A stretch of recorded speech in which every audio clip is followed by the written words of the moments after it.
Morning, everybody. Let's get that music out of there. Good morning. Actually, what I told Celeste 2 minutes before we started was that it's not a good morning. It's not for me anyway. I'm not a happy camper today. Let me check live production. Audio is good. Hi, everybody. I see you all in there. Denise, Super Punks, Think It Through, Bad Wolf. Hey, everybody. I'm in a bad mood today. Just going to say that. Yesterday was probably, personally for me, yesterday was a good day in broadcasting. I was very happy with yesterday. I was excited about what we did. I thought the morning show with my dad was excellent. I thought the footage with Ryan was great. I thought the coverage of the Black America Forum was awesome. We used a stream from two places. We used a stream from Unicorn Riot, which had some audio issues, and so we switched over to Uptake Video Network, and they were great. And we gave them a lot of credit for that, and I did what we do socially to say thank you to Uptake Media, and then we went to cover the other stream, the dinner, and it was Uptake again. And I was like, this is fantastic. Who are these guys? And so we did a lot of promotion for Uptake. And at the end, the guy was on camera. And I said, I'm just going to let it roll. I don't normally do this, but let's let him monetize and talk about his shit and make sure he gets donations. So after all that went down, and I was really excited about that, I got an email from him at like 9:30 last night that said, you illegally took our video. Pissed off. And then he said, you gave me no credit. You covered up my logo. You gave me no credit. Like, did you fucking listen to any of the fucking video? Did you hear me fucking credit you like constantly? Did you look at the lower third with the URL? Because we were really, really thankful and gracious about that. And let's talk. So we did talk. We had a phone call in which he was remarkably condescending. And in the end, told me to work harder, which is when I lost it. And I'm not proud of what I said or how things went down. But this is the shit that we fight with old media and YouTube and DMCA and copyright laws around political speech. Because what this comes down to, folks, is access to political speech. What was broadcast by every carrier last night was a political speech owned by the 99%. Political speech is supposed to be the most protected speech. So I said, you know what? In all honesty, I didn't have to do shit. It's under fair use, which we can look at today, fair use. But I'm looking at the conversation here, and I'm looking at what you guys are saying, and nobody wants to talk about this shit. And I wasn't really sure I wanted to either. So what's going to happen today is we're going to look at the news, and we're going to talk about some events, and then we're going to play a fun video, and I'm going to get out of here because I'm just not in a good frame of mind otherwise, and just not having a good day. So nice to see you all. And oh yeah, well, so just to make the story, and the reason I took down the dinner last night was because he asked me to. And he I don't understand where Mike at Uptake Media or Uptake Video is with YouTube. He says they don't use YouTube Content ID, that they've applied and they can't get it.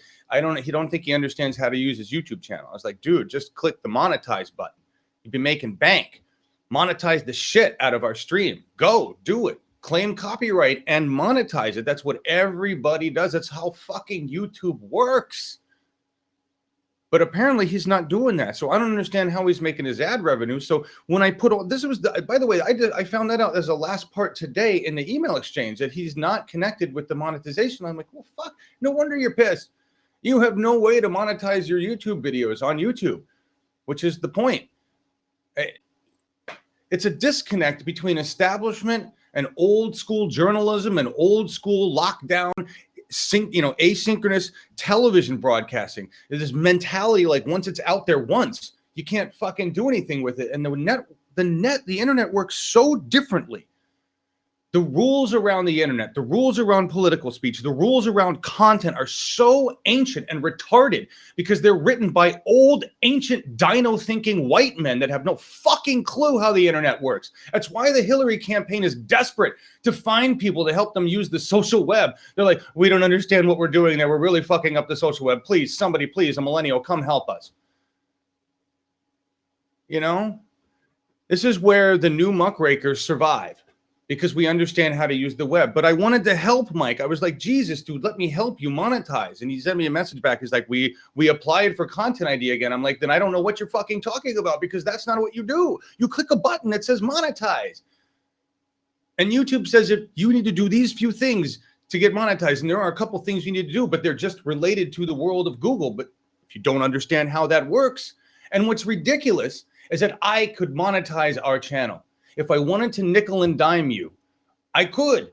If I wanted to send money to YouTube's buddies and establishment corporations, we could.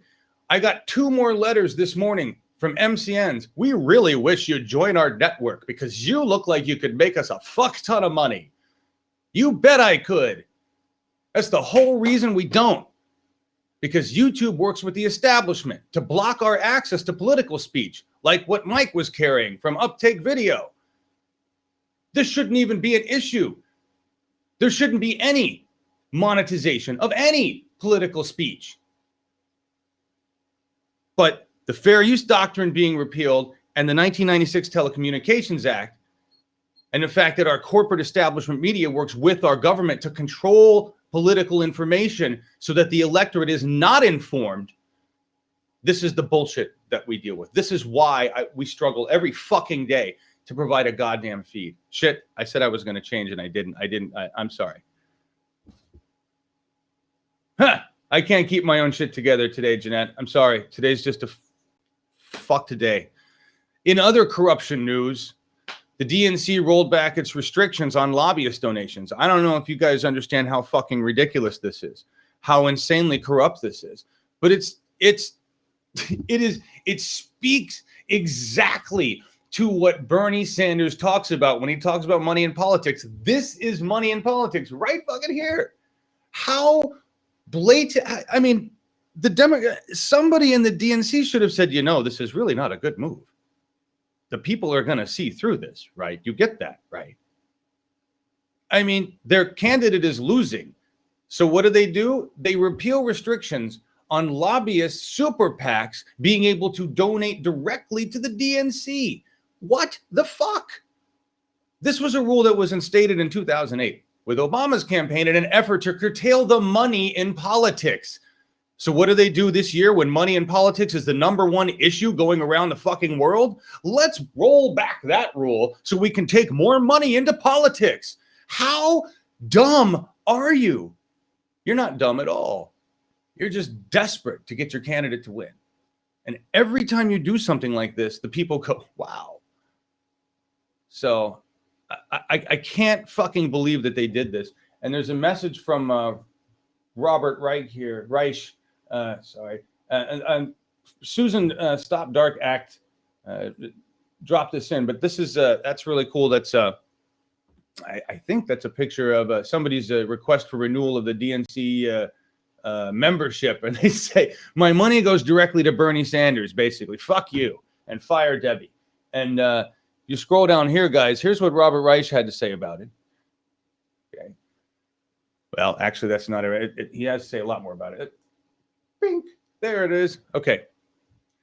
According to today's Washington Post, the Democratic National Committee has quietly reversed restrictions banning donations from federal lobbyists and political action committees. Restrictions that were put in place by Barack Obama when he was the Democratic candidate for president in 2008.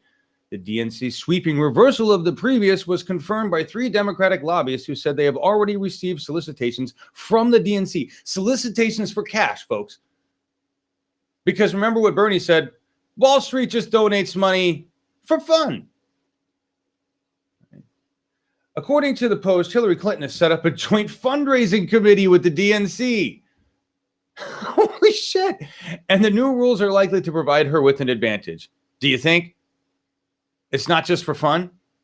To my mind, this is the worst aspect of insider-dominated crony capitalism. The rigging of our system by big money. It's exactly what Americans are reacting against in this election. Thank you, Robert. It's precisely what the movement to take back our democracy and economy from the moneyed interests is all about. The DNC, it appears to be nothing but siphon for more corruption. This is ridiculous. It is absolutely ridiculous. Exactly. It's right. Yes, Joe, OMG. There's really nothing else you can say. OMFG. You know, I want some fun money too. Yeah, it's absolutely, it's ridiculous. It's just the most criminal thing. I can't believe it. So let's just put that aside and go, okay, you've just brought more Wall Street money into politics, the DNC. You had people up there at the podium, your own candidate, talking about how this is a bad idea. And you just did that. Just ridiculous. And I don't know if you saw Scott's interview with Debbie Wasserman Schultz yesterday in the spin room, but she basically made it clear that she has no fucking clue what candidate has how many delegates, and that's just all silliness. And even though Bernie Sanders actually has more pledged delegates than Hillary Clinton, mainstream corporate establishment media wants you to think that Hillary's got several hundred more than Bernie does, which is a crock of shit. And Wasserman Schultz, the head of this organization who should know what the fuck she's talking about, says, I don't know. They're just delegates. It's just, the corruption is so sick. It's so sick and obvious. It's sad. It plays out like a cartoon. It reminds me of like 50s cartoons about corrupt crooks. It reminds me of the idiocy of the criminals in the old Batman series. That's how stupid these people look. Really, I don't know what's this. It's like she's the Joker. I've never seen anything this dumb in my life. Talk it out. Thanks, Robin. I am getting in a better mood just being here. But people, the reason the hashtag is establishment today is because the establishment has embedded its dumbness in everything. It's just, we fight something so insidious. And sometimes I wonder, after conversations with people like Mike, who really need help, you know, who really just have some problems or stuck with some old indoctrinations. And I go, we're not going to win this. We're not going to win this when we have to fight battles within ourselves, which lends to my point yesterday about the dinner and the event earlier at the forum where the Native American was screaming at Bernie. Right? Absolutely agree with everything that guy had to say. We cannot divide amongst ourselves, folks. We have to stick together. We have a greater enemy to fight, like this one, right? Like this misinformation. This is Vice News telling us the truth. Thank you, Vice News. And basically, what you're looking at here is what we've all seen, this graphic where it says Hillary 394, Bernie 44. Okay. And that, and you see, here's the thing. I'm going to zoom in on this because actually they show you that Bernie has more pledged delegates, but they just do it in a very, very, very small way. You got to zoom in really close. So you see that where it says pledged delegates in the light blue and then super delegates in the dark blue. Notice how Bernie's bar is actually bigger than Hillary's bar in that. Right? But the number they give you overall is a false figure, 394-44. That's a false figure, folks. Okay. The truth, scroll on down here and find it in the writing. Sanders won 15 delegates in New Hampshire while Clinton took 9. And he actually leads Clinton overall in pledged delegates as well, with 36 to her 32. Because delegates pledge, folks. Delegates have to choose. I don't know why they claim she has all these others, but this is the truth. Okay? That's the truth. But you're not seeing that across mainstream media. You're seeing that in Vice News. You're seeing that on independent news. You're hearing that on TYT. Speaking of TYT, we have a video of theirs we're going to play because they're cool and they get it. And we respect what they do and appreciate the fact that we can run their videos without them shutting down our channel. So everybody knows, and we all talk about this, the social contract, folks, of honoring TYT. We go there, we like their stuff, we share their stuff. That's part of the social contract, the social economy. This is the economy of the modern era, the economy of the 21st century on the web.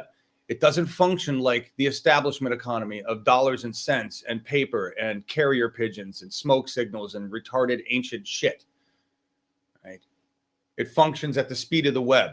It functions at the speed of light. It functions at the speed of human beings that think at the speed of the web, like you, right here.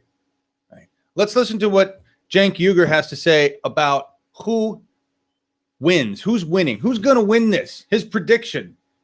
Cenk predicts who will win the Democratic presidential nomination. I like this. I promise a second dramatic conclusion. You guys ready? Yeah. I'm now moving Bernie Sanders to the favorite. Whoa, Nelly! 55% chance he wins the nomination. Okay. Jack Is that Uygur rounded or is comes, it exactly? No, it's wow. exact. Jack Uygur Okay. comes into a Friday show all jacked up. So when all of this process had started and Bernie Sanders had a 60-point deficit in Iowa a year ago, I had him at 1%. Then if you guys are watching the show super closely, you'll know that I, at some point in the process, moved him up to 5%. And recently, I don't know if it's recently, a month and a half, whatever it was, I moved him 25%. I'm like, Jesus Christ, he can do it. You remember when I was saying you were on the show, Jimmy? I'm like, he can do it. He can do it. I see the pathway, right? Now the pathway, I think, is probable. Okay. As I looked at the map and all the states Hillary Clinton's supposed to win, outside of the South, I thought, no, she's not. And I didn't do that based on, oh my God, and I'm looking at polling, I'm looking at momentum, I'm looking at the results we've already gotten, I'm seeing how much he outperformed the polling in Iowa and New Hampshire. And as you look at all that and you look at some of the assumptions baked into the numbers, as I was talking to Ben about this off air, they say, oh, well, she's obviously going to win New York because she was a senator from New York. That's not at all obvious. She was running against a Republican in New York, not against Bernie Sanders. Right. I use the same argument I just made with you. This helps your point. The notion that we look ahead to a primary like New York for someone who's not really from New York anyway and thinks she's going to win. It's like looking at the 2016 NFL schedule and seeing the Colts play the Patriots in New England in week 14 and going, the Colts aren't going to win in New England in week 14. That's a lock. Yeah. Well, dude, they're going to play 13 games before then. It takes place in 9 months. It's going to be different. Mm-hmm.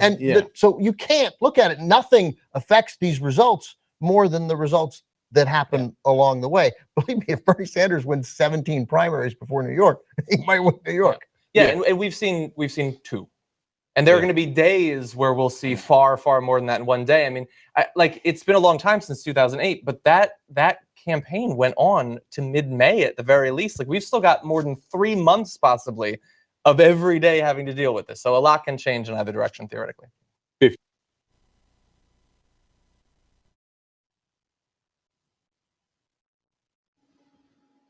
Well, there you go. I like that. And I was reading your comments there. And yeah, they are huge.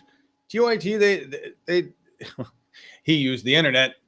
Cenk used the internet correctly. And yeah, good stuff there. 55% wins the Democratic National nom. I like that. Looking at your comments, folks. Yeah. Today sucks. Why, Bad Wolf Time Lady? Why does it suck for you? Clinton is coming to Chicago Wednesday. Yeah, as far as schedules and stuff, Bernie's in, I think, Colorado today, and we didn't capture that. I know he was at. I don't know where he's going. I don't know if we're going to have the event. We got a card for it. I don't know that we'll have a feed, and we'll see. I honestly need to figure out what the hell we're doing here too.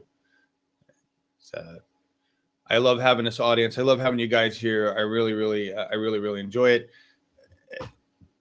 but I said we needed to figure out how to make it sustainable. I said back in November that I said in October that I needed to figure out a way to make it sustainable by November, and we don't have that because everything is shifting.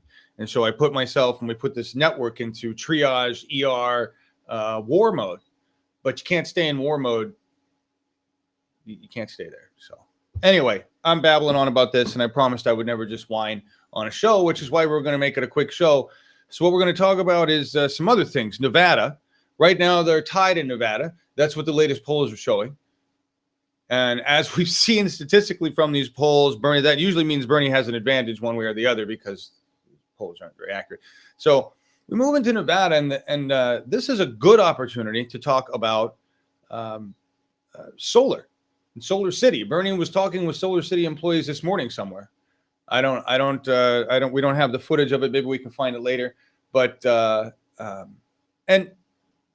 back up before I go into that. There's more than 100 of you watching right now, and that makes my morning. That makes me feel good. Thank you for being here. I apologize that this is a downer show. I'm Debbie Downer today, but that's awesome to have 100 plus watching, 187 playbacks.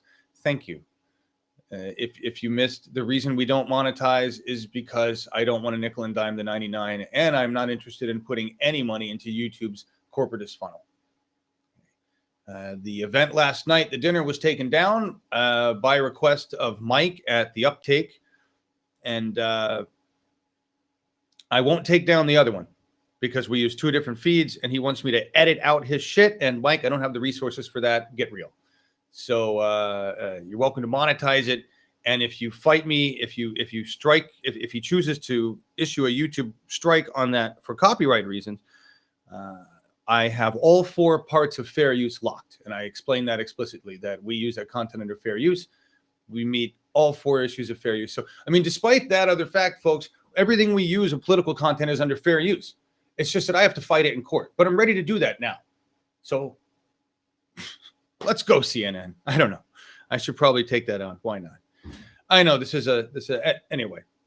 And Celeste said something. She said, "You have a following, my man," which is awesome. Thank you, guys. And I said, we have a following. Celeste is here. It's me. It's a whole bunch of people in Slack. It's all of you out there together. We are together. We're just a family, folks. We're just a family of people working together to try to save our planet, try to save our nation, try to put some sanity back into the way our government runs, because it doesn't have a lot of it right now. So Nevada. Nevada. Yeah. Warren Buffett owns the utilities there. Warren Buffett is a establishment Democrat. So he's one of those guys like Bill Gates, Warren Buffett, these guys that look good on the outside, and they are good in terms of establishment, good or bad. But really, they just use these donations and these charities and things as tax shelters and havens, and they do other things and projects like Buffett owning all of the utilities in Nevada and fighting Solar City on solar, because they know, Warren Buffett knows, and establishment politicians, establishment money makers that are working with the fossil fuel industry. Here's the deal. They understand that the big change, and this is the difference between Elon Musk is Solar City fighting in Nevada. Warren Buffett is fossil fuel fighting Solar City. Okay. The difference, Solar City and the new electric grid, the new energy, is about maintenance, not profit. I mean, sure, there's profit in maintenance, but it's about maintenance, not charging for consumption. Okay, because you don't have to dig into the ground. You don't have to refine. You don't have to keep finding more. We're not dealing with a limited resource anymore. Therefore, the resource no longer needs to be charged for. What you're charging for with a new green energy grid is the maintenance of that grid once the cost of the build of the grid has been paid for, right? We do these kind of things all the time. Hey, people, you're going to pay for this shit. And once it's built, you're going to pay less because we'll all be sharing it. And now we just maintain it.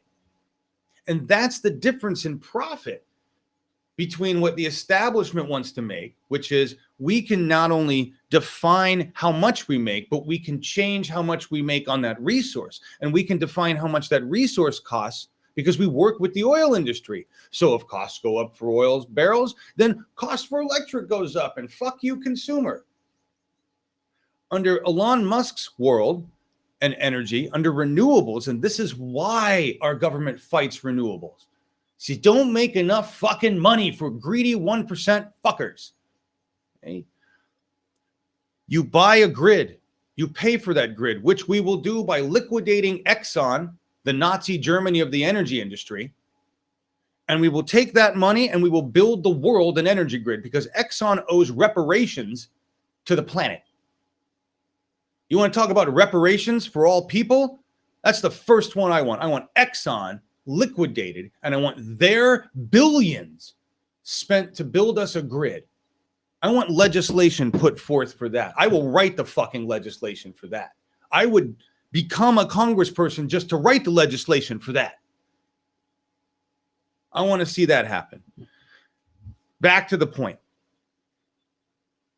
Elon Musk has been building Solar City, working on electric cars, working on SpaceX, working on the Tesla Powerwall, because what he wants to do is provide a renewable energy system and make money off maintenance, right? And maintenance is going to cost less and less and less and less. Okay? This is the difference between greed and profit. We're not saying don't make a profit. We're not saying, obviously you have to make money to maintain, but don't be a fucking asshole. Don't be a greedy son of a bitch, Warren Buffett and every establishment politician and Obama. You're a greedy son of a bitch because you want TPP and your environment bill, which are fucking contradictive. There's a difference.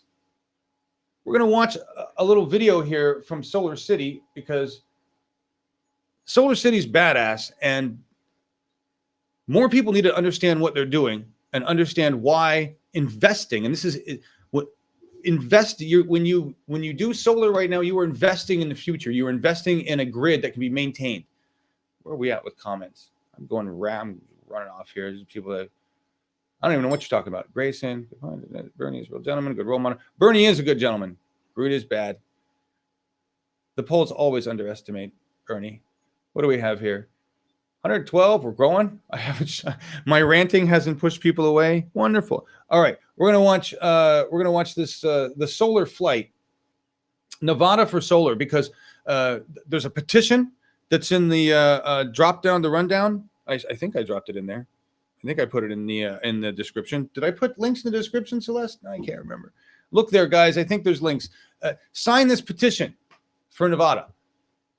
Nevada's the next state. We know Bernie's going to win it, but we need to win solar there because it seems to me Nevada's a place with a whole lot of sun.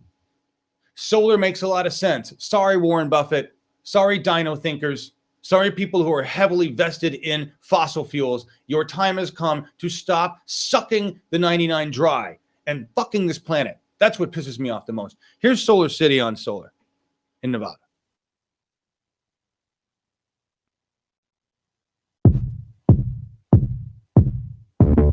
Last week I was here, I didn't have a clear path on how we're going to fight, but now we have a very clear path on how we're going to fight. America's built on trust. Who's affected by the stop of installations in Nevada? So bring back solar! Bring back solar! Bring These are the systems we're fighting for. Let's fight, people! Let's fight! We're fighting for choice. We're fighting for clean energy. We're gonna take our power back! And we're fighting for their jobs. I love this family of people. It's a monumental decision you guys are making here. I don't think you quite realize what this means to you, to your legacy. What's the Constitution say? It says we the people, not I the government. We really are the good guys. Show the state legislators that there's massive public support. We can never lose focus. We have to succeed at this. Politicians don't do what the people want. They do what the people demand. Are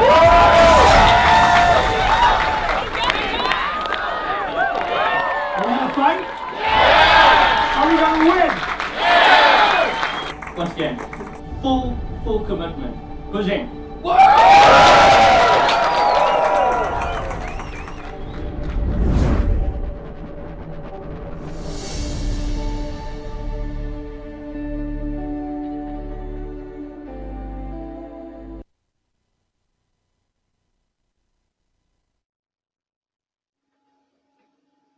Sorry about the blowout audio there. Ooh, sorry about that blowout audio too. Ooh, everybody's really loud. That was and apparently the sun's gonna blast my face now. Hang on a second. There we go. Fix that with professional lighting gear. That was Solar City, and in that video, in one of those shots, is Crystal Hosmer, my actual Solar City rep, who's trying to help me get solar put on this. But I've been too busy to call a tree guy to come out and take care of trimming one of the diseased trees that we have that is blocking a lot of our sun. And here, for me, what it means in terms of cost, I don't own the gear. It stays on the house. It's there for 30 years. It's warranted for 30 years. I sell it with the house. It's being leased. What I pay doesn't change. Half of it goes to the electric company. The other half of it goes to Solar City. And I get a tax rebate at the end of the year from the state of Oregon. 60% of that I keep, 40% of that goes to Solar City. And that's how they subsidize solar. That's how they pay for the gear. And that's what people have to understand. If they're trying to, if you're trying to invest in solar right now and make money, or trying to invest in solar and cut your bill in half, it's not going to happen right now unless you want to purchase the equipment. So solar is being misrepresented because the advantage is over time, your cost goes down. And that's another thing. The electric company bill is going to continue to go up and up and up. My Solar City bill is set at a small incremental rate of change, a fixed rate of change that is much lower than the rate of change historically from the electric company. So my bill will go down over time, as it should, because the cost of solar over time will go down, as it should. But the cost of fossil fuels from the electric company will not go down. Even though the price of oil right now is at the bottom of the barrel, how long do you think that's going to last? How long do you think it'll take before they come up with a reason to jack the price up? It's not going to take long, folks. They can do whatever the fuck they want with the price of oil and other controlled resources. And as somebody so beautifully said in here, you can't own the sun. And that's what Buffett's pissed off about. You can't own the sun. What you can own is a device that collects the energy from it. Ah, Ryan's coming in. What you can own is the next stage in energy. What you can own is the progressive way to profit from the sun, which is what Elon Musk and Solar City have built. Again, nobody says don't profit. It's just don't be an asshole. There's a difference between the kind of things Elon Musk builds and Warren Buffett owns. A big difference. By the you know what? I'm just seeing. I want to. That was fucking great. It was Killer Mike Stash. I think you're talking about the HBO clip, which I finally got to see a little bit of. Celeste, have you seen any of that? I haven't seen the whole thing, guys, and I see Ryan Lavachek is in here to probably talk about videos, which is cool. We can pick one and run it because I haven't had a chance. But I just got to say, I went and bought some pot last night. Thank you. Was it Little Amsterdam? I should plug them. I told the guys I was plugging them. Oh, I don't have it. Anyway, Little Amsterdam, which is down on the 99, which is like the second closest place to me, but has better parking than the first closest place to me. And I love being 46 and going in there and having these smiley young guys. What you looking for? And they recognize me now, and it's really cool. And yes, it's fun. It's fun. I like it. I don't drink, so for me, it's fun. It's a blast. Where was my point with that? I was going somewhere with that. That's kind of funny. I don't even remember where I was going with that. And we're talking about pot. We're talking about Killer Mike. I love the fact that people are talking openly about it. It's so cool. You never used to hear people talk openly about it. Like I'm high right now, they say. Or, yeah, we went backstage, we smoked a joint. What they're talking about is Killer Mike gave Bill Maher, the last time they were on the show, a jar of weed because it's actually legal to do so, right? I mean, not federally legal, but in the state of Oregon, I've done this with neighbors. I take a jar of my weed and go, here's a gift. I can gift like 8 ounces. You can gift a lot of weed, actually, to an individual. Who came in? Hey, Ryan. Hey, John. Let me put you on a camera here. So, what you want to talk about weed? Yeah, you can gift me some. Yeah, but well, are you in Oregon? Could be. I've no problem with that. I don't mind doing that. I actually like it. It's fun to say I grew this. You know, we honestly we've got farmers out here that grow eggs and bacon and other stuff. Just that we trade. Yeah, I love being able to barter and trade. The barter and trade economy is part of the new social economy. And you guys know that. We know that. But what was awesome, you know, really, Margaret Cho were stoned with Bill? I didn't know that. But that makes sense. What I love was that Killer Mike said, yeah, I gave him a jar, and then he said, that'll make my mom happy because my mom actually grew it. And then he related the story of what his mom told to him about weed, and then what he told his child about weed. And I just love it because it was so criminalized. What my mom told me about weed was that if she found out I was smoking it, I was going into rehab, or we're going to go talk to. What it was I was going to go talk to Father Mullison because we were a Catholic family when I was younger, and I was still going to the church at the time. Between the ages of 15 and 16, 3 Catholic girls changed my mind about the entire universe and about drugs and about alcohol. And yeah, it was the Catholic girls that ruined me. But but prior to that, my parents were very just say no, very anti-drug. My mom was a nurse, and so yeah, as far as they were concerned, it was horrific. It was terrible. It was just as bad as snorting coke.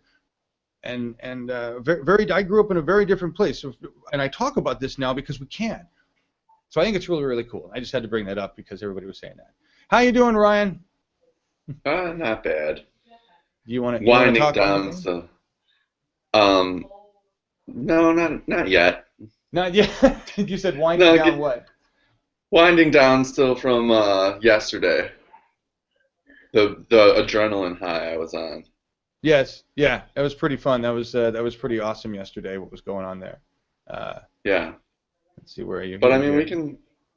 If you want to play a video at some point, I'll gladly talk about it. But you do your thing, John.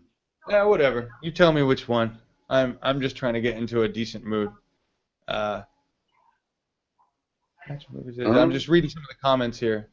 My dad is awesome. My dad is badass. I don't have blue swirlies going. Damn it. Zoom. There we go. Swirlies. Before we stop talking about Nevada, I need to show you the Bring Back Solar petition that is very helpful. If you haven't signed this, folks, please go here. This is bringbacksolar.org. And go there, fill out the petition. I've already done this. Please help them. They really need to get this going here. It's establishment politicians in Nevada fighting Bernie-crats. There really is a battle going on, and Solar City has taken the battle to the streets. That was Mark Ruffalo in there talking in some of the committee meetings. This is serious. This is serious. It's who's got the TV? This is we all understand. Everybody who's not connected to the fossil fuel industry and everybody who's not making money from the fossil fuel industry understands that this is a dire time, that we need to save our planet, and that renewables are the way to go. Every other nation is far ahead of us in terms of renewables, and we are still suckling off the oil money. Our politicians are, right? And that's why we have to elect new people, put new people in office. We have an opportunity. Represent Us, that great video we watched the other day. Their plan to change the corruption politics is Bernie's plan. Elect officials that give a shit. elect officials that aren't on the take. Right? That's what we have to do. Let me see what else we got here. I did have a few other things pulled up to look at.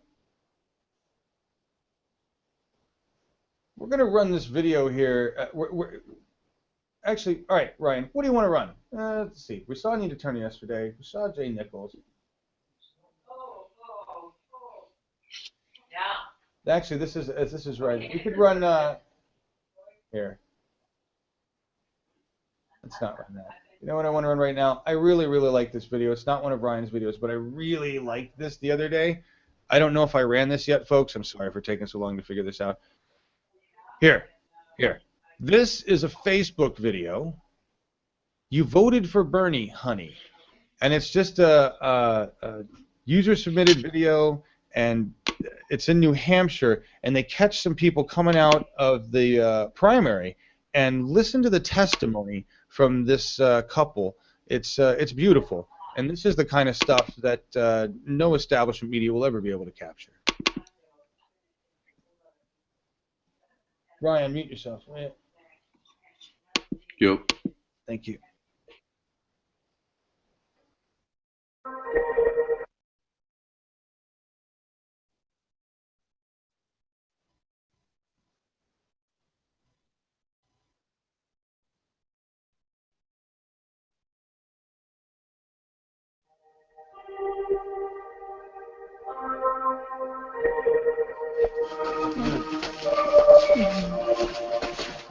Feeling the burn? You got it. Woo! Oh, I'm feeling the burn. really? I'm changing. You're voting for Bernie? Change. You're voting for Bernie? Oh man, See? that's awesome. That's what I'm saying right there. He said he was changing. It's changing. You said it. That's awesome. Time is changing. Mhm. Good Yeah. afternoon. Good afternoon. How you doing? Yeah? Feeling the burn? Oh, you voted for Bernie? She's feeling the burn. Oh, that's right. Here, wait. Let me ask you something. Can I ask you something? Would you mind talking for a sec? Oh God, no, don't put No? me on anything. Oh, okay. God Almighty. No, you're fine. I'm Come on. indiscreet. What's your name? Linda Linda. Maddox. When did you decide to vote for him? I don't even want to say it because it really sounds stupid. About 15 minutes ago, I've had the two Democrats. I've researched. I've gone back and forth. I've been on the other train for a long time. It's so fresh. It's so new. It's so like I could have tossed a coin. So what made you do it? What made you vote for Bernie?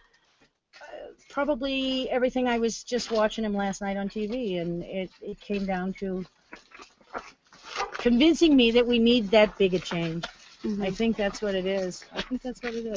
Mm-hmm. I don't know. You want some big changes. Big changes, and I thought Yeah. a woman in the White House, powerful, kind of bitchy, but that's what we call powerful if it's a man. All those things are great, but what he says is for your average Joe. It's real. I don't know.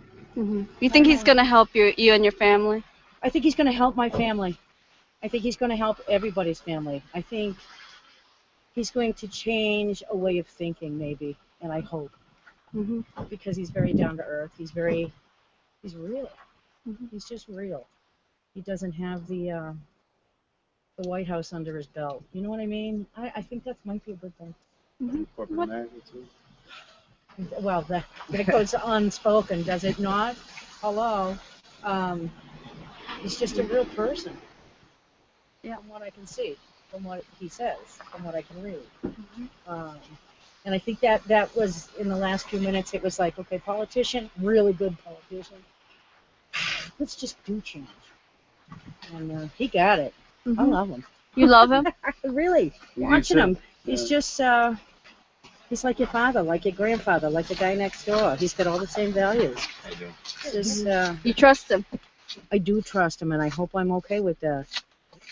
I don't trust a lot of people. If he's who he says he is, I trust him.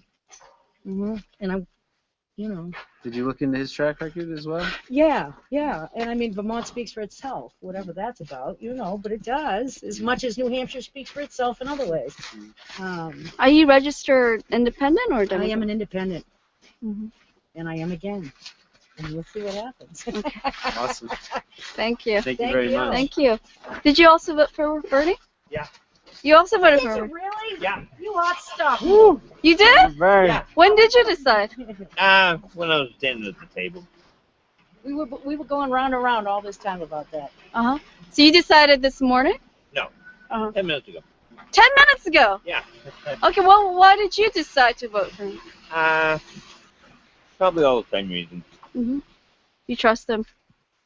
I hope so. Mm-hmm. I hope he does what he says. Yeah. But you know he's gonna fight for you. Yeah. Yeah. All right. May I ask how old you are? 62. 62. And you?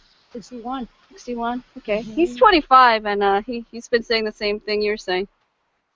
I think it's very fresh. It's very, since the very beginning, he's fresh. Mm-hmm. Whatever that's about. It's for the working class, you know. That's the biggest thing for me is that he's not for the 1% and 2%. Right. And he's not standing up there quoting anything. Right. You know what I mean? They ask him a question, he answers a question. It doesn't sound like somebody sat down and wrote the whole darn thing. Yeah.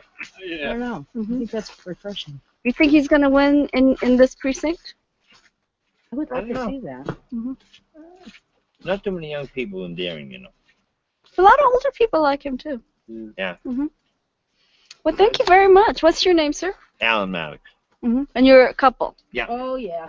I'm surprised we don't talk politics together. Yeah, you are so surprised.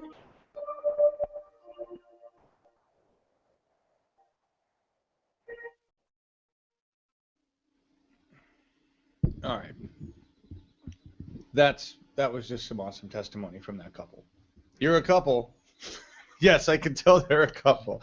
If you've been married for a while, that's a couple. You can tell. Anyway, we're back. I was looking at some of your comments, folks, seeing what you guys were having to say, and it's good to have you here. As I said, kind of a weird day.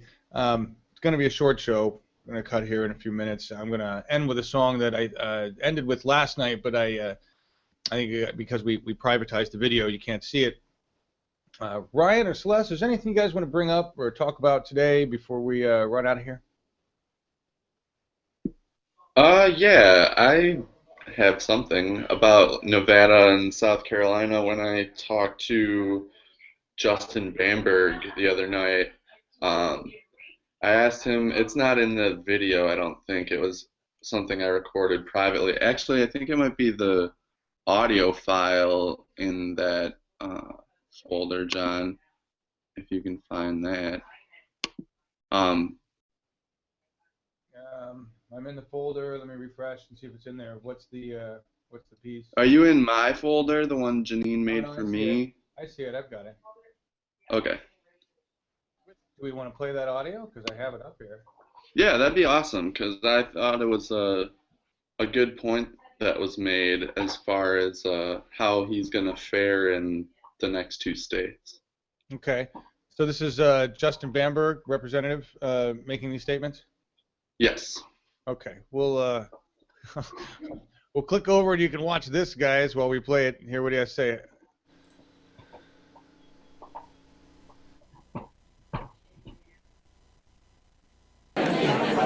With Bernie having the overwhelming majority of younger voters behind him, do you think that is going to carry over to the next couple states, South Carolina and Nevada, who have a more diverse population as far as minority voters? Without a doubt. What you're going to see, one thing about having young people so involved in the process and so excited and amped up, whether it be in person, whether it be social media, is that spreads. And what you're seeing is there are older people. So these young folks, their grandparents and their parents are seeing their kids excited about a presidential race like they've never seen them excited before. And it's, of course, they're excited about Bernie. So what does that make the parents and the grandparents do? Hey, who's this Sanders guy? Let me look at him. And you're seeing a shift. You're seeing a shift. And it's building in South Carolina. And I think you're going to see it continue to build throughout the South. All right. Thank you very much. Pleasure. So yeah, I thought that was really cool, and it made me think right away of Eddie and and what he's been doing just with his family and the people he comes in contact with, you know, having young people excited about this is encouraging them to talk about it, to talk with their families about it, and as we all know, the more people hear about Bernie, the more they like him, and if these kids keep talking and are excited and taking part in this in democracy, I just think that parents and grandparents are going to have no choice but to at least inform themselves on what Bernie's all about. Absolutely, absolutely, and we say that your point right on is we say that to Eddie and all the kids all the time. You know, the fact that you're that's a good point to make. There was another kid I ever responded to, I'll say young adult, said, I'm 15, what can I do? Being here, being active on social media.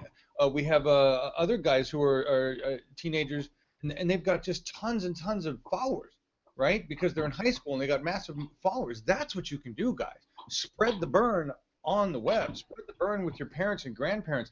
Take your smartphones, take your tablets, drag them over to them. Go to your grandparents, go watch this, watch Bernie. Watch what these people have to say. Watch what this old person has to say, Grandpa. Right? This is you guys bring the media to the people who do not get the internet. That's you are the conduit right there. And as Ryan was so indicating, listen, parents, as a parent, Ryan, do you have kids at this point in your life? No. Okay, I do. I'm 46, and I'm not a grandparent yet, but I will tell you this, that kids have a lot of power there. Parents very excited to see their kids, right, interested in politics. And if their kids are going to look at something, then the parent's going to have to go look at it too to make sure the kid's not getting into anything weird, right? Grandparents going to look into it too because it's weird that the kids look into it at all. So you cause this whole thing going on there between parents, grandparents. So yes, kids, you're probably the most powerful force that Bernie has in reaching older generations, right there. Okay, so and that excitement that he has going to, you know, especially with Nevada being a caucus state, that people flock to that, and if these young people are excited and taking part and, you know, promoting Bernie like that, it creates that energy that if you are those people from that New Hampshire video that you just showed that 15 minutes before voting still didn't really know who they were voting for, and then you see the excitement surrounding Bernie, I think that goes a long way to draw people in. Agreed. And guys, just I want to shift the subject really quick here because I just got an email from Crystal. I had forwarded the email about Bernie Sanders meeting with former Solar City employees to her. I said, are you aware of this? Because we just got news. And literally, we just got, like yesterday, we got an email from Michael Briggs that said, Bernie's going to be here. And today, this morning, we got an email that says, hang on, I just want to talk about this. Where is it? This morning, Sunday, February 14th, Bernie will be in Las Vegas.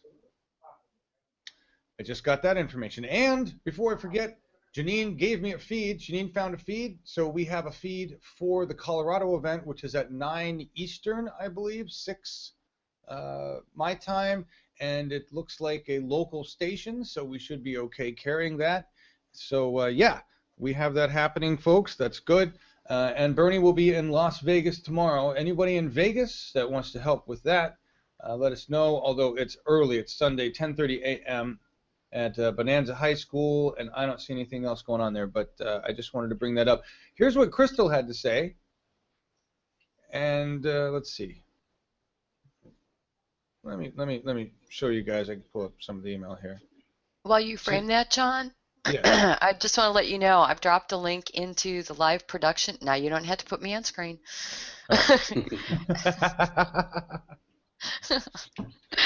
Ted McNally provided a poll from the Free Beacon out of Nevada, and Yeah. so it's the most recent poll. I'm dropping that link in live production if you want to look at it. All right. And we've also had a request from volunteer Hannah to mention the TPP. So I'm mentioning the TPP. Thank All right. you. The TPP, because we're actually in a good spot there, folks. Okay. If you're not aware, the latest information from Paul Ryan says they don't have the votes to pass it. So the pressure is good. We need to keep up the pressure, keep signing the petitions, keep pushing the web. But we've got echo coming somewhere. But we're in a position right now, folks, where they don't have the votes to pass it. And that's where we stand. The TPP is still horrid and evil, and we need to pound Obama on this. We need to pound Hillary on this. Because you know the minute she would get in office, it'd be pushed through. Okay. So there's been a lot of activity worldwide about this, and it's worked. It's worked. So we need to keep up the pressure. Definitely need to keep up the pressure. But as of this point, Paul Ryan is saying that they don't have the votes. I'm looking for that. I'm looking in the live. Here's the Free Beacon poll. Might as well just pull it up while I have things framed. Yeah, and just a little personal commentary on Paul Ryan. I wouldn't trust that fuck as far as I could spit him or throw him. Well, of course, we don't trust him, but, you know, with in terms of that information, I don't see any reason for him to make that statement. There's no advantage to lying there. So I think he's just saying we don't have the votes to do it. And I think, and the other thing is, and this is, it's good that you brought that up, though, for this reason, Celeste, and that is, somebody, was it you last night? Somebody made a statement in the chat comment that this looked like maybe, oh, I'm frozen. What a great freeze. Why does it always do that in a horrific freeze? Jesus, fuck. I'm just going to put that back up because it's awful. That's how I feel today, folks. That's my what the fuck face. There we go. Wonderful. Thank you, computer. Still frozen. Piece of shit. God damn it. See what I have to put up with? See what I have to put up with? It's live TV, folks, on the Walmart of broadcasting. Isn't that the way you put it, John? Yeah. The camera's dead. I have to like literally restart the camera. Why don't you tell everybody what this poll says? Okay, well, I've got it up in front of me. I hadn't really had a chance to look at it, but what it seems to be is the Nevada Democratic Caucus survey, the top line results. And I don't know what the hell N equals 1,236 potential Democratic caucus goers. Okay, so that's what N is going to equal. It's basically a list of questions. And, all right, I'm back. I got it back. And answers in association to the people that were polled from what I'm seeing. And it doesn't look as if out of the 1,200 or so polled, there was a whole hell of a lot that responded, from what I can see. Only 867 out of 1,236 responded. All right. And page for this thing? It's got to be another page. That's that. Yeah, here's more stuff. Look at the first-time voter percentage. 55% first-time attendee versus 45% past attendee. All right, so these are all the percentages here, and we're looking. Yeah. Yeah, and they've got the age breakdown. Here's the age breakdown: 18 to 29, 16%; 30 to 45, 20%; 46 to 64 is 32%, and then the 65 and older is also at 32%. Yeah, but you're right. The first-time caucus attendees at 55% is huge, and then Bernie Sanders definite 32% versus Hillary Clinton definite 34%. With you know what, we've got 9. Bernie Sanders could change mine. Hillary Clinton could change mine. There's a total of 15% there. You know, there's a whole bunch of in between here. Leaning, undecided is 9%, right? Yeah, I mean, it's like on the question of trust, Bernie's got it 53 to 29, so he's way ahead on that. But if you look at if you look at the collapsed ballot information, it's, basically a statistical dead heat. Even with undecideds, if you split the undecideds in half, you're still at an effective dead heat. Yeah, I think the question that says which candidate, or no, here's what drives me nuts. This is what I don't understand. This is where I go, how come people are not connecting one logical statement? Your statement and your actions are incongruent. I don't understand. When these two questions are asked, regardless of whom you're supporting, which makes no sense, which candidate do you think is the most honest and trustworthy? Why would you not support the most honest and trustworthy candidate? I don't understand that. And then secondly, cares. Which candidate would you say cares more about people like you? 49% Bernie, 36% Hillary, with 15 saying equal. But that 49% overwhelming, that 53% in trust overwhelming. Which candidate do you consider to be the progressive candidate in the current Democratic race? 49% overwhelming. All Bernie Sanders folks. Then why is the percent? Why aren't we in a dead heat over your choice? Where's the disconnect? Who's the more honest politician? Choice made. Who cares a shit about people like me? Choice made. What is with all this other shit? I don't understand why there's even any of what it should be a very simple deduction here. That's what I don't get about the rest of America, even bothering to look at Hillary Clinton, who hangs out with war criminals who are happy carpet bombing Cambodia to murder 100,000 people or more. Hillary Clinton, who is now partnered with the DNC to provide money to the DNC directly, yet both claim this will not influence their decisions. I don't understand that. That's the disconnect I don't get with those voting for Hillary. You say one thing, then you say something else. I don't understand. I've lost my connection here. I've lost my connection. So, yeah, that's an interesting poll. You guys want to say something about it? Celeste? Yeah, I want to thank Ted for dropping this in, because what really is fascinating to me, and it just this document here gives us all a window into the way polling groups frame questions in order to elicit responses. I mean, I'm sitting here looking at this one for taxes.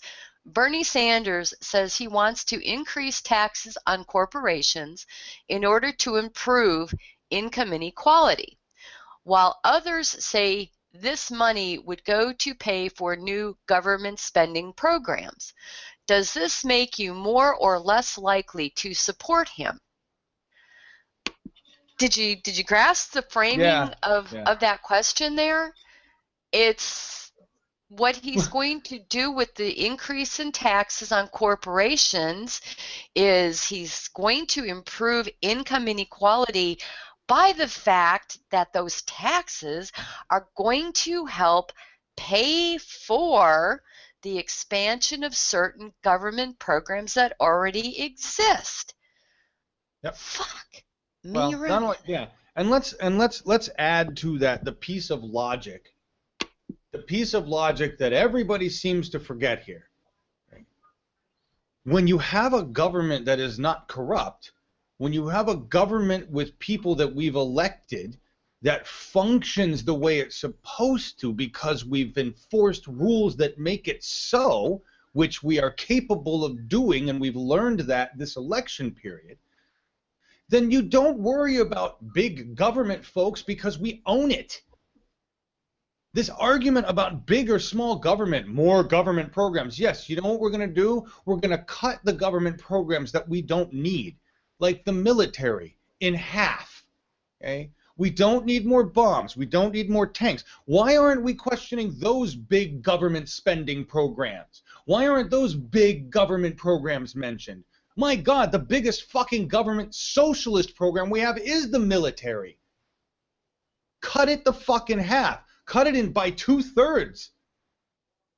Take all of that money, all of that infrastructure, all of that power and activity, and put it to use elsewhere. And then tell me we redistribute the wealth in this nation. We also need to redistribute the government. It needs to go towards education and healthcare and space and science and fucking shit that we care about, the environment. Our goddamn nation that's falling apart, infrastructure. So when people go, Bernie wants to create big government, yes, he does. He wants to take the big wart government that exists and reshape it into a big government that works for us. Because we should have a big government. We're a big country with big things that does big shit. So we need a big government. But that government has to remain under our control.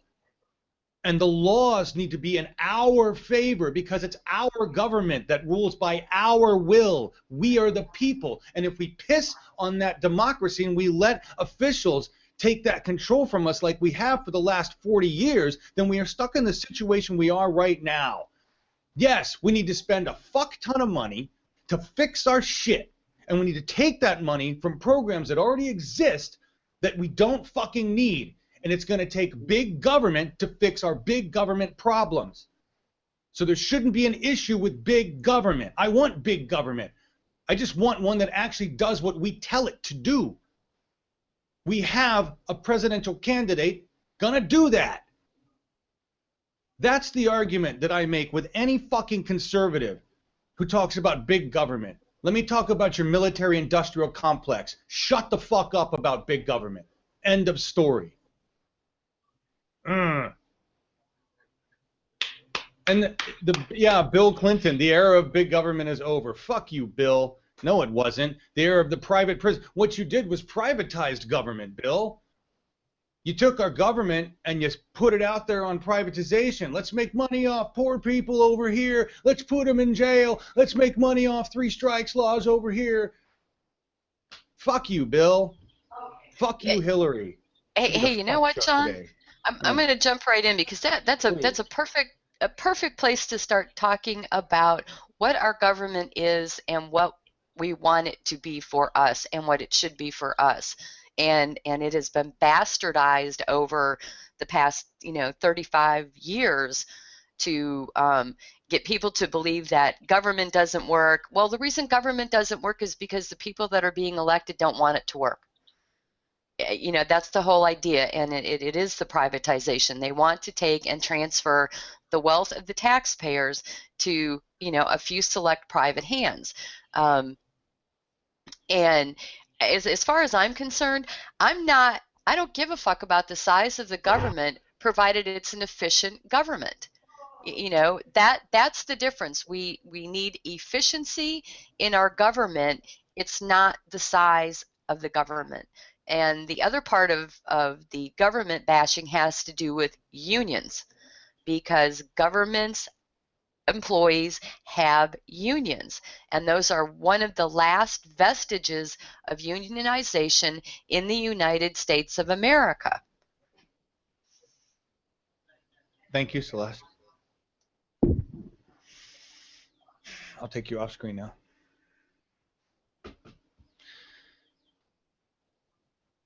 I can't make this a happy show today. I'm sorry. I can't make this a happy show today. What I need to tell you is I'm probably going to do this feed tonight from Colorado. So we'll go on with at least a half-hour show. I don't know what kind of crew I have today. I do have to figure out some things. I do have a meeting after this that is exciting, and that's with the new person that'll be carrying around our live stream unit. And hopefully that'll eliminate a lot of these problems. But I have in the past said that I thought this was going to work, and it hasn't. And so I'm. Somebody said John's defeated today. Fuck yeah, I am. I'm tired. I'm defeated today. I'm glad all of you are here, and the fact that you're here with me really makes me feel good. But I'm out of gas. We're gonna get the fuck out of here. I was gonna play this other punk song because I liked it, and it's cute, and it's fun, and it's happy. But I'm not feeling cute or happy or fun today at all. So we're going to go out with really what comes down to our theme song, because it reminds me of corruption. It reminds me of the bullshit and the lies that I grew up with. And I want to remind everybody else of the bullshit and the corruption and the lies that they are faced with right now. And that this is not an election cycle. This is a political revolution. This is a war. And we can't stop. And thank you all for being here. Feel the burn.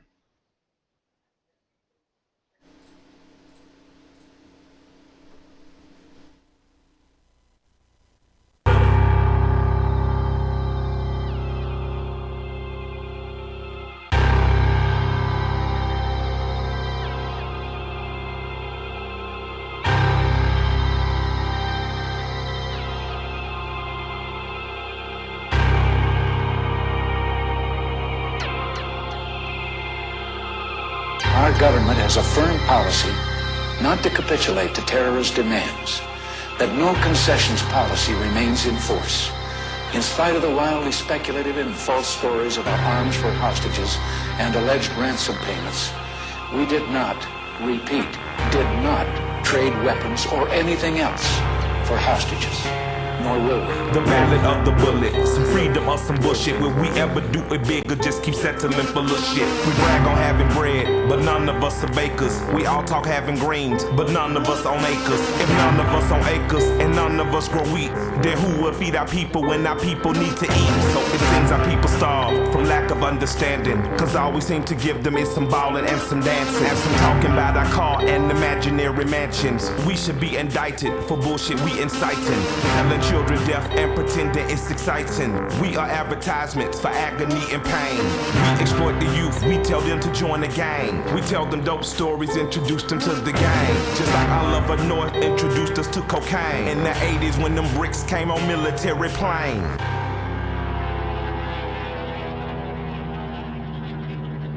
A few months ago, I told the American people I did not trade arms for hostages.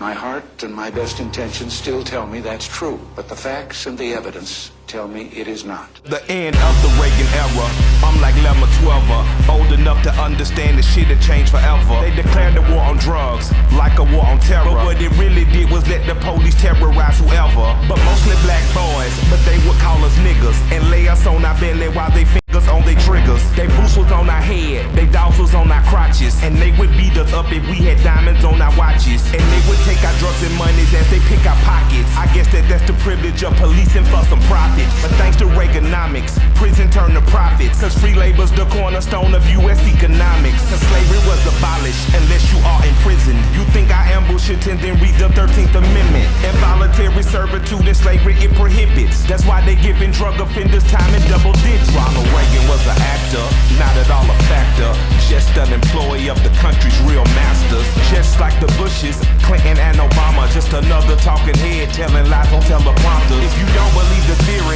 then argue with this logic. Why did Reagan and Obama both go after Gaddafi? We invading sovereign soil, going after oil. Taking countries is a hobby paid for by the oil lobby. Same as in Iraq and Afghanistan. And Ahmadinejad say they coming for Iran. They only love the rich and how they load the poor. If I say any more, they might be at my door. Who the fuck is that? Staring in my window, doing that surveillance on Mr. Michael Render. I'm dropping off the grid before they pump the lead. I leave you with 4 words, I'm glad Reagan dead.